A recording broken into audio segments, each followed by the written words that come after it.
السلام عليكم، ازيكم عاملين ايه؟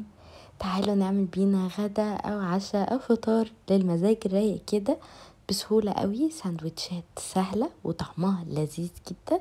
لو عايزين تعملوها كده على طول، مش عايزين تطبخوا، مع شوية نسكافيه كده يظبطوا المزاج.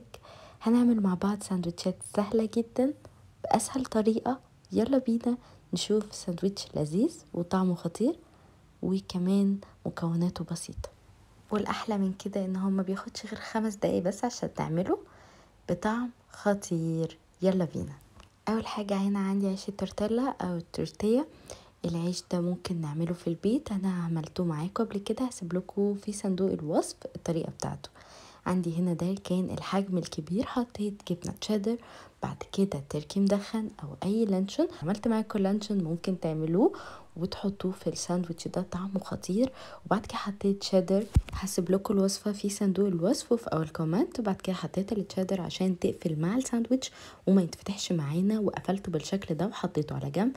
كملت الساندوتش تاني برضو، حطيت فيه تشيدر، جبنه تشيدر من تحت وتركي، وحطيت من فوق المرة دي جبنة حلوم، ممكن جبنة قريش، ممكن جبنة كريمي، جبنة بيضة أو مثلثات، ونحطها يبقى طعمها جميل جدا. ممكن كمان نحط طماطم أو فلفل أخضر أو زيتون، هيدي طعم جميل قوي مع الجبن. عشان بقى نسيح الجبن ونحمص العيش، بنسخن عندي هنا طاسة تبقى كبيرة أو صينية.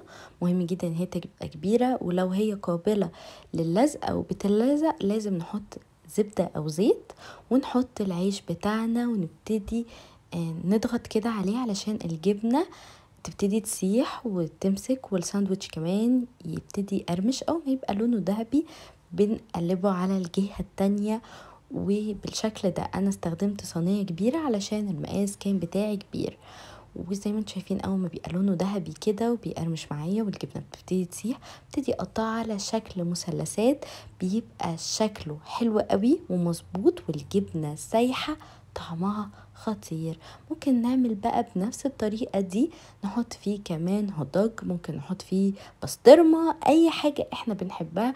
انا عملت معاكم قبل كده خلطه مميزه جدا في عيش التورتيلا، ممكن هسيب لكم في صندوق الوصف الطريقه بتاعته، وكمان الحشوات المختلفه اللي ممكن تعملوها بنفس الطريقه دي، والطعم خرافي. ده غير انه مش بياخد وقت خالص، والتغيير عن الاكل التقليدي.